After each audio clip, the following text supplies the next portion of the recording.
Fellow citizens, as we mark the 14th day since the demise of our 6th Republican President, Mr. Edgar Chagwa Lungu, we reflect on the past 2 weeks, not only as a period of mourning, but a time for healing, and indeed a test of our resolve as a peace-loving and law-abiding nation.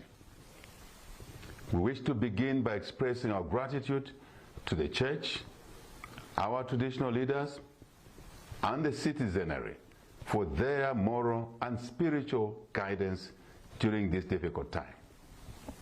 We also wish to thank our envoys, including our former Vice President, Mr. Hakainde, His Royal Highness Chief Mumbi, our Foreign Affairs Minister, the Secretary to the Cabinet, and all others involved in the search for a reasonable, inclusive, and amicable resolution over the unfortunate impasse relating to the state funeral.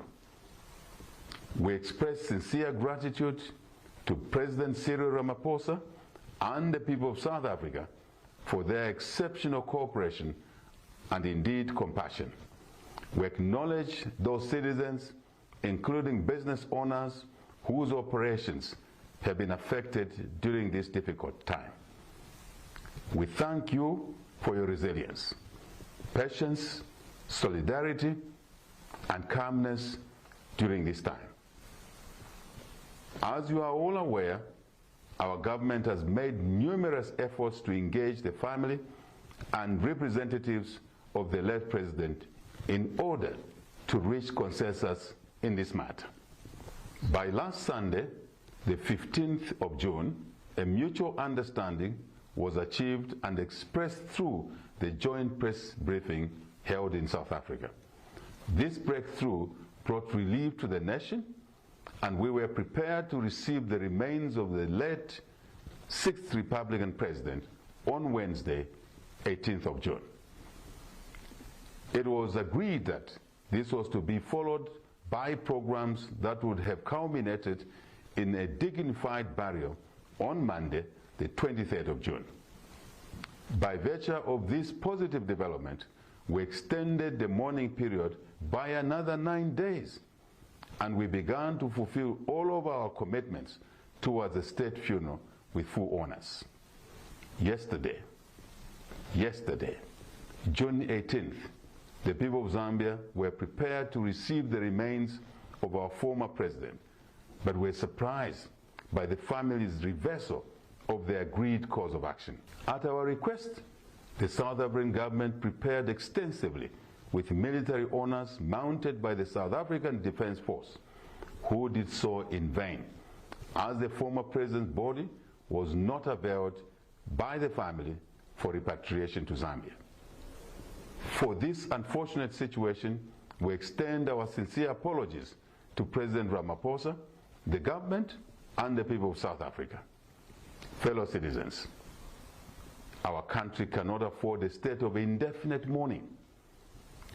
We've done everything possible to engage the family of our departed 6th Republican President, and we've reached a point where a clear decision has to be made. Given these circumstances, I therefore wish to inform the nation that as of the end of today, the 19th of June 2025, this particular national mourning period is officially over. This will allow the country to begin to return to some normalcy. Mr. Lungu was not only an ordinary citizen, but our 6th Republican President. While we recognize that he belongs to a family, he also belongs to the nation of Zambia. It is therefore correct that our 6th Republican President should be buried in Zambia with full honors and not in any other nation. In the meantime, we urge our citizens to maintain calm and orderliness. As we have stated before, during this difficult time, no amount of lawlessness will be tolerated. Let us remain united as a nation and maintain the peace we are known for. In this spirit, we say to the Lungu family, and indeed the people of Zambia, our hearts remain with you. Our doors as government remain open for further engagement as appropriate. May the soul of our departed former Republican President, Mr. Edgar Chagwa Lungu, rest in eternal peace. May God bless you all. May God bless Zambia. I thank you.